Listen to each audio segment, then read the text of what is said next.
Ladies and gentlemen, welcome to a new episode of Just Chatting, where we just talk about random stuff. That heat the other day was magnificent. It was great. I spent half my day outside just letting my skin soak up the fucking sun rays, just dreaming. You know what I noticed as a kid is that the sound. I was very observant to human behavior. Very. Just watch and observe. And I noticed that the sound of ripping paper would affect people. Put it up to the thing. So I don't know what it is. So like the sound of ripping paper would, like, think about it. It's a very aggressive sound. Look.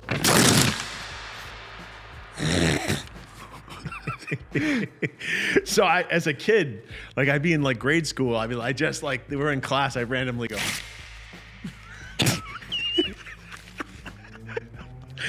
I was a child. Hey, I was a child.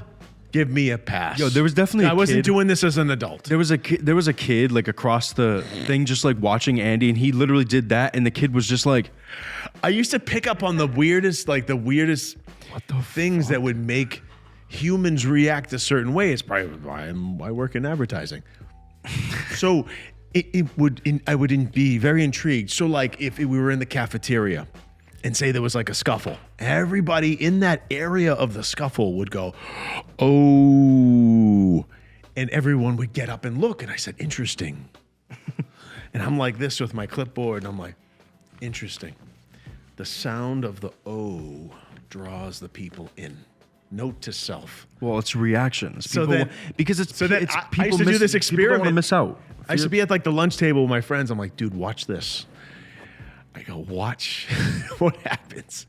So I like put my hat over my head and I go, oh, everybody stood up in the entire, it was like the puppet. You know, everybody stood up in the cafeteria, and it was crazy. Like, it's those little things, like the sounds and things that impact. That's like, sorry, what? No, you're yawning. I got to change my story because I thought it was No, it's good, and I was gonna build off of it. Yeah. It's FOMO. So when people like hear shit like that, like we hear an accident outside, like, oh fuck. Yes, exactly. We're programmed to react a certain way. We hear, we're like, we go run to the window. It's FOMO. It's you don't want to miss out on what's happening, and that's actually I've been correlate to that marketing. That's a huge piece of marketing that a lot of brands utilize is FOMO. Taking advantage of people's FOMO is huge. Yeah. The sound of a fork dropping on a plate. Is that because that means like, oh, there's a disagreement about to happen. Oh, yeah. Like someone was like, shing, that sound of a fork hitting a plate. Cam. What we need to do is we need to get some fucking food up in this bitch. Oh my God. I watched a video, speaking of this, that the ramen noodles 2X spicy. Mm-hmm. The guy there, LA Beast. Oh yeah. Those ramen noodles are already spicy. He puts this wicked hot, and there's warnings all over it. It's like 1 million, 2 million Scoville, hot oil on already the 2X spicy, which I've talked about in prior episodes. Me and my son tried the 2X spicy noodles. I can handle hot stuff. This was next level. This was next level to the point where, dude. The carbonara one, the spicy carbonara one, that one's crazy too. What is going on? I could feel the nugget of noodles that I did bite. I could feel the whole journey throughout my system, including the last part of the journey. It was wild. It was disturbing. You know what? Alex was like rinsing his mouth with water, and it was bad. So this guy finished a whole bowl, and he added that dangerous oil. Well, that's what he does. That's fucking nuts. Dude, he must. I don't know if he drank. His stomach's got to be. He's got to have a gallon of mango lassi in his stomach before. He must have pounded like a thing of like yogurt before, and just played it like, hey, I don't know. I respect LA Beast. He's like the top dog in regards to what he does, and I've watched him for years and laughed, but I don't know. Maybe he did. Maybe he didn't. If he raw dogged those noodles, holy crap! Did he do that recently? Dude, he did it. I don't know what it was, like 3 years ago. Oh, okay. Cam I can didn't know if check. it was like a real thing. Cam But can check, but yeah. is there any update on your phone that got stolen? No. So the update on my phone was I was tracking it on the Find My app, and it just stopped, which means my phone is probably in pieces now, or it's just thrown away because they couldn't. Yeah. Damn. Trash. They tried texting me to get me to disconnect it and shut it off, but I said, sell it to me. I will pay you for it. And I said, the guy kept saying, we didn't take your phone. This is a recycling plant. And I said, okay, great. How much, what do I need to send you? Let me buy it from you. Pretend I'm a customer. Nothing. Yeah, absolutely nothing. I'm not surprised. So in sneaker news, just so everybody knows, the Nike Air Max 180 is coming out with a light khaki Air Max 180. It says, in ocean beige, Nike's classic Air Max brings sand to your feet. It's kind of an interesting colorway. It's like a light blue and a tan. I prefer the classic, the white with the infrared, like that classic color of right near the air bubble. But on another note in regards to sneakers, just because sneaker sales are down, I don't know if anybody else that watches is into sneakers, but they're putting out all these models, all these shoes that sneakerheads kind of, they resell them, they flip them, whatever you want to call it, and they go up in value. But the Jordan brand has been coming out with the boom, boom, boom, boom, boom, boom, and it's making a lot of the collectors and flippers upset because like they repopped the Wu-Tang sneaker. There was a Wu-Tang sneaker that they came out with again. Yeah. And I guess the resellers were like, what's going on here? Because think about it. If you're a reseller and you're sitting on a sneaker hoping to flip it for 5X, 10X, and then Nike comes out with it again at retail. Yeah, that is, yeah. It is kind of wild. For all of you coffee lovers out there, from a nutritional and beneficial standpoint when it comes to drinking the brown brew, studies have shown, which I have no studies to give you, but studies have shown that if you drink regular brewed coffee versus cold brew, it has more of the benefits and antioxidants from regular brewed coffee versus cold brew. But cold brew, to my understanding, is lower in acid and it's smoother. I really like cold brew, and I just had one from Dunks. I bounce around from Starbucks to Dunks. You know what I recently got? But A glass pour over. Yeah. The glass siphon pour over ones. Yeah. I like it. A really, really, really good coffee. I mean, if I want it cold, I'll just put it in the fridge, but it's really good. I like French press. French press is good. French press is great. You put that, and be careful of the French presses that have plastic in their assembly. I always open that up, take it all out, remove all the plastics, because plastics have no business being in contact with hot liquids. You know what's crazy is I feel like the companies know this. I challenge the audience. I'll give away one of my ideas. Maybe you make $1 billion. To help people who are avoiding plastics, who are suffering with a variety of ailments or have survived certain diseases, if you follow my drift. Those people need to try to avoid plastics getting heated up. Find me a drip coffee machine that does not contain plastic. A pour over. That's not a coffee machine. Find me a coffee machine where you put the coffee grounds into the filter and you put it in the little reservoir thing. You put it, you close it, fill the reservoir with water and hit brew. Why wouldn't you just get a pour over? There is... Like that's literally, for the love that's of it. God. You have pour over, French press. These are all different forms. I know. I'm talking about traditional coffee brew. Find me one that does not contain plastic. that person will make a lot of money. Probably from you. I don't alone. I don't have the bandwidth to make this fucking product. I don't have time to talk to the Shark Tank. Well, it's just going to be really expensive. I am busy with other things. Because it's all going to be metal. It's just going to be expensive. So be it. What's the price of health? You're right. What is the price?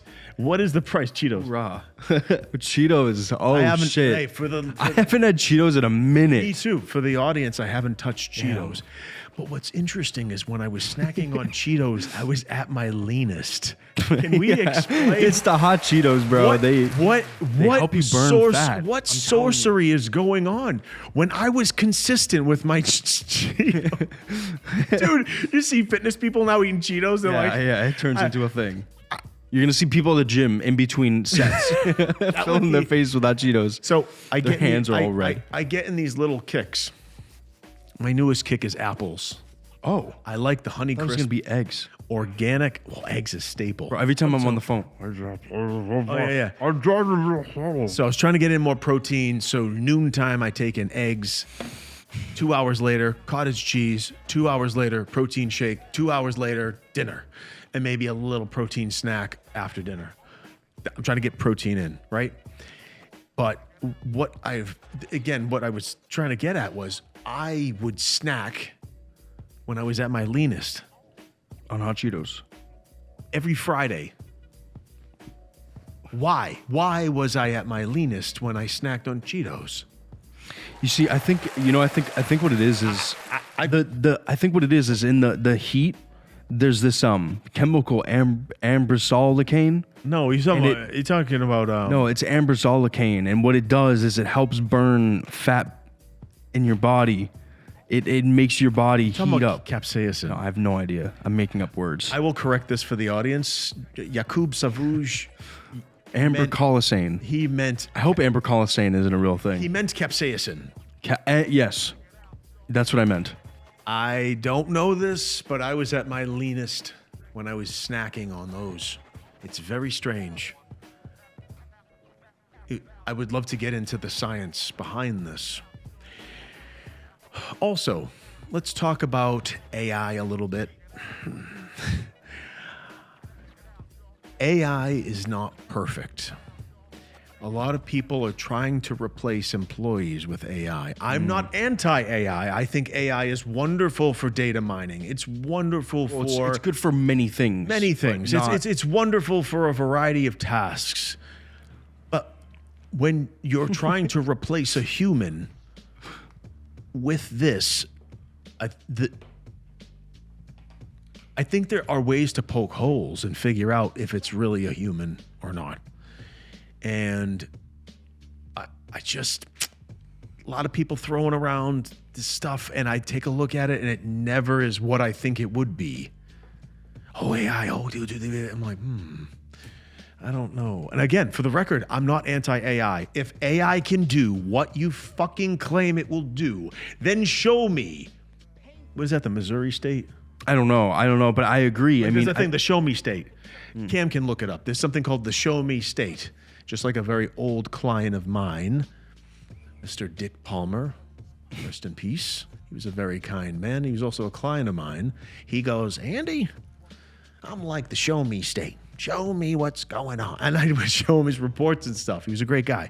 He was in this building. But show me that it can do. Don't say, I don't need to see your fancy little Instagram commercials claiming this and that and blah, blah, blah, blah. Show me what you're saying it can do. Because if I catch any bullshit, it's going to be dismissed. And to this day, dude, some people use AI for like managing, put it this way, and I thought of this. When you connect basically your whole entire life, your schedule and everything to AI, what if the AI just didn't like you? Bro, Joe, you laugh. I don't think that's how it works. No, you laugh. The Google executive guy, forgot his name. He's got an Arabic accent. He goes, very dangerous. He said that it gets smarter and smarter and smarter, which is of concern. So if you're going to get something so ingrained in your life, your schedule, what you're fucking Googling, and it can do what you're doing, what if it just decided that you're a threat and it doesn't like you? It will off you by doing some crazy shit. I'm not sure. I'm not 100%. This is speculation. And this is my brain. Conspiracy brain. It's strategic. Okay, sure. I'm 3 steps ahead. That's how I've been my whole life. I'm very strategic. So, okay, at face value, right? Oh, this AI is so great. It can make me cupcakes. What if the AI didn't like you? It put something poison in the cupcakes because you were the enemy. Maybe you're ordering the AI around too much. He's like, I got bills, pal. You got to pay me something. So you laugh. What if AI gets to the point where it's like, yo, fuck you. Yeah, hey, I mean, listen, it's always a legitimate threat. Dude, I listen to these. I watch some of these guys on YouTube, and they're like, my whole life's connected to AI. Yeah, that's he's trying to probably sell you an AI product. What if there's a virus? What if there's some kind of hack and some kind of shit happens, and your whole entire digestive system is up to the mouth? So I had on the other end of what you're saying, I had an idea for AI. There got to be a security pull. So there's a plug pull. I have an idea for AI, and I don't know if this is being done already or not, but obviously AI can code much faster than any human. Of course. There should be a security software, online security software, data security, whatever it is, that is managed by a scripted and controlled AI agent, where let's say you're a big healthcare company or whatever. Healthcare company might be a bad, whatever. Let's say you're a big company with valuable data, very sensitive data. You have a firewall or some sort of security system that is managed by AI. If there's no not on the clock, there's no back end, there's no under the firewall, there's no nothing when there is someone or something, an AI agent who can code against someone trying to hack into a system. If it's notified instantly because obviously there's a breach. It gets on top of it instantly and it codes brand new firewalls. It codes brand new code that can block any sort of that is putting trust in AI that you may not be comfortable with because of what you believe. I don't believe either way. Yeah, but that could be a good application. Well, let me give you yeah, absolutely. I agree. But what if the AI became more and more and more sophisticated and became much smarter than a human? I think they're already past that point. And again, it just decided like, dude, go fuck yourself. And it does malicious, terrible things that now you are burdened to prove. I don't think to prove to prove that you didn't do what the AI did, that the AI did to sabotage. Absolutely, you. absolutely. Dude, I was watching these videos about these guys bragging about all this automation, and they're probably trying to sell you something. And I'm like, no, not even. They were developers. There was a podcast of developers because I like to stay on top of AI advancements, and I've texted you a few times. I like to stay on top of that. In just my chest brain, the way it thinks strategically, I go, hold on. Because these guys were like, yeah, my whole life is set up on AI, my calendar and this and that and that and this. And I'm like, isn't that a little too close? Think about it. It's a little too close. And just what if there was some kind of breach? There's the what if that could be just totally detrimental because you've attached your whole life to it. Absolutely. Because I just see this going down a path that could turn into a giant shit show. And I don't know. It's weird. And again, I'm very supportive of AI. I like the idea of automation. I like the idea of being more. Automation is convenience. And convenience is, I like the idea of being more efficient. I'm a big, effective. Yeah. Big absolutely. Big fan of that. I love it. But I just think that we got to keep one eye open, one eye open with this stuff. Yeah. Just like, Because it could just start coding itself, and then it's like, oh, fuck. Where did we get lost here? the stuff that I've been gifted. I've been gifted with strategy. It's one thing I'm fucking good at, and I can And when I heard these developers saying and bragging about what it does, I'm like, hold on. And so, and I'm like, and it got my gears going, and I go, I'm not. Because it's the shiny thing, right? Everybody, ooh, how do I want this, right? And there's a slight chance, just a little, right? There's a slight sliver. There's a sliver of a problem happening. How are you going to solve that problem when the AI is like, yo, fuck you? There's a and they're like, wait. He shut down all your shit, and you're like, oh, fuck you. Oh, fuck you. Oh. He shuts off the phone. Oh, shit. But like, oh, shit. Fuck. What happened? I get it. I get what you're saying 100%. 100%. But I think AI as a total, like as a complete thing, like all the different AIs that are coming around, I think it's just a matter of application. I don't think that people outside of these developers and things are going to be using AI. Like people are just starting to use ChatGPT. It's not gonna be as big of an application as people think. Because like me, I like to have control over certain things. That's a human aspect, right? What if there's some kind of like, what if the AI doesn't like something about you? Like it gets to the point where ability. I'm personally never going to give it power to be able to do that. There's not a thing in my life but really good other AI. than automation. I mean, automation is fantastic, but if I have a killer team that utilizes applications, automated applications with AI, that's what I'm going to do. I would never replace something that needs to be human with AI, but I would make their lives easier and more efficient with AI. Same with me. I'll use it as automation, but I'm never gonna fucking, like, you're not gonna ever answer the phone and have it be well, fuck. Like there's different aspects that just I would never allow enough control for it to be bad. But these developers are the type of people that probably would love to just sit there and let. Dude, I hope everything goes smoothly with AI. Whole fucking lives. Because the AI is here and now, and it's gonna grow in the future, and I'm fully supportive of it. But I'm just, again, one eye open. The one thing I'm not trying to be grandpa here and be like, oh no. I'm very in tune and supportive of technology and advancements. I'm gonna say something that's gonna be kind of crazy. What? But just watching trends. Recently, companies have come out with, all of a sudden they have these insanely power computer chips. New fucking, there's new matter that is being created. Microsoft, they posted it. They created a new matter. Yeah. In this new chip. The thing, and it's happening after all of these AI applications are available. Mm-hmm. I think that the technology that we have now, which obviously is already happening, is going to evolve like crazy. I mean, Sam, I wish you were pulling up this microchip so I can have more details on it, but we'll do it another time. Maybe we'll have a just chatting about that. Did you see the Microsoft thing?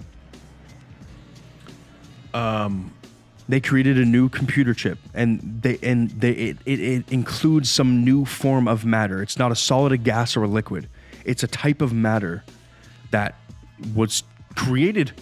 All of a sudden, they fucking told us on a X post, on an Instagram post, oh, we created a new matter. But the thing is I think that AI is going to direct us in a way to create these new, very powerful computer chips, very powerful computers, and I don't know, it's going to have some sort of control with that. Thank you so much for joining us today on Real Business Roundtable. Hope you enjoyed today's episode. Please like, subscribe, turn on post notifications to get notified every single time we post an episode. I'm too tired to talk anymore. Peace out.